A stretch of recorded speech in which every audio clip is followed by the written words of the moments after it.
El nuevo pacto. Nadie os engañe con palabras vanas, porque por estas cosas viene la ira de Dios sobre los hijos de desobediencia. Efesios capítulo 5, versículo 6. Difícilmente se ve a alguien hablar sobre la ira de Dios. El tema suena como asombroso en las iglesias. Parece que el miedo de perder miembros obliga a los predicadores a omitir el tema.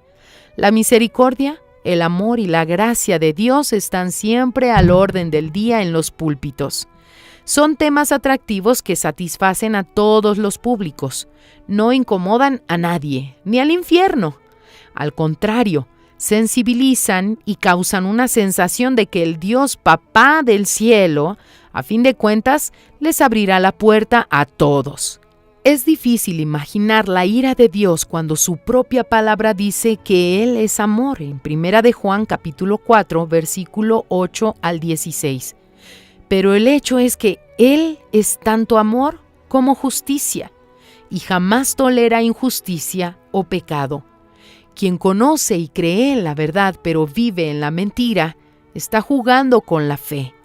Israel enfadaba al Señor con sus pensamientos tontos, pensando que la observancia de las tradiciones religiosas compensaba sus pecados. Es lo que ha sucedido entre muchos creyentes. Piensan que el amor y la gracia de Dios cancelan sus carnalidades. Se olvidan que el Señor, tardo para la ira y grande en misericordia, que perdona la iniquidad y la rebelión, aunque de ningún modo tendrá por inocente al culpable. Que nadie cuente con la benevolencia y la compasión de Dios para mantenerse en el pecado, porque la ira de Dios se revela sobre todos los rebeldes, hijos de la desobediencia.